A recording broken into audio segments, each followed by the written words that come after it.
Ladies and gents, federal employees, welcome to this episode. Today, we're talking about the government suspension of their long-term care program for you as federal employees, what this means for you, who it actually affects, and what you can expect moving forward, and the things you really should be doing anyway when it comes to long-term care. So let's dive in. And if you are new here, welcome. It is great to have you. My name is Dallin Hawes, financial planner who serves you, federal employees, to get the most out of their benefits, retire confident. So again, the government has suspended all new applications for the long-term care program that they've had for years. Now, there's a couple reasons why this happened. Now, I guess before I get into that, just to be clear, this does not affect anyone who already applied for a policy before the suspension happened or anyone who already had a policy. Those policies will remain intact. You don't have to worry. You don't have to be afraid. Those policies, if you have one, are good to go. The only people that are going to be affected that are those that wanted to apply after the suspension happened, which was in the middle time of December 2022. Okay, so if you don't have long-term care insurance through the government already, you probably won't get any. Now, the suspension is going to last at a minimum 24 months. Now, the government is going to really be looking hard at this program because in general, the amount of people taking the government up on this program has dwindled and dwindled and dwindled and gone down and gone down. And in general, people in the world, in the country, buying, not just federal employees, everyone buying long-term care policies that are standalone and just by themselves is dwindling. The industry itself is going down, right? So the government is going to take this time to figure out, okay, what do we really want to offer for our employees? What is going to make sense? Now, a lot of this was based on the fact that John Hancock, the insurance company that provides the long-term care program for the government, they came to the government and said, hey, look, the current prices we have that we're charging, they're not going to be sustainable. We're going to have to hike these a significant amount in the future. And this prompted the government to say, okay, let's step back. Let's take a look at what this is all about, okay? So now that we have some of the basics down of what is happening, it's so crucial for you to understand what you need to be doing as a federal employee. Do you even need long-term care insurance? And how this is going to work for you, okay? Number one, not everyone needs long-term care insurance. Now, everyone needs a long-term care plan, meaning if something happens to you or something happens to your spouse and you need to be in a nursing home, you need in-home skilled care or something that is long-term care that isn't traditionally covered by Medicare or health insurance, your FEHB, which nursing homes in-home care normally is not covered, right? Those sort of expenses can add up incredibly fast. Now, this is the worst case scenario, and this is what you're trying to plan against. Number one,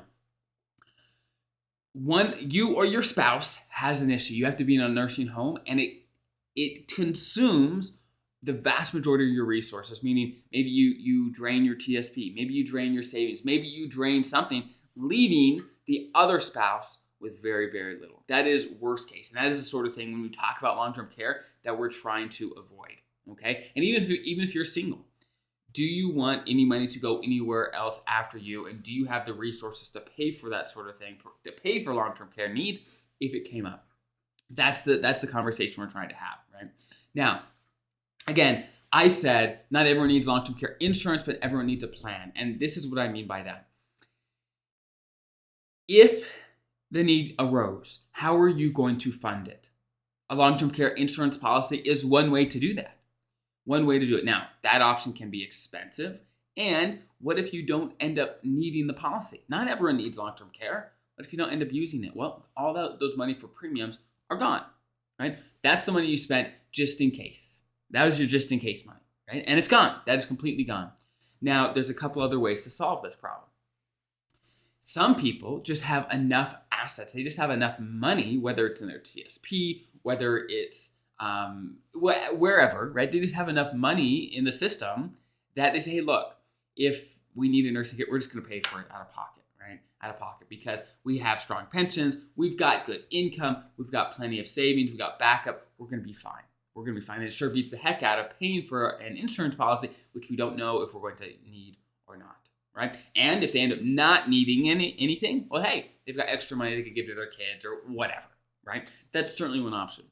Now, one option that tends to be very popular for a certain subset of the population is they say, hey, look, by the time I retire, by the time I get into the age range where I might need long-term care, look, my home is going to be paid off or close to it.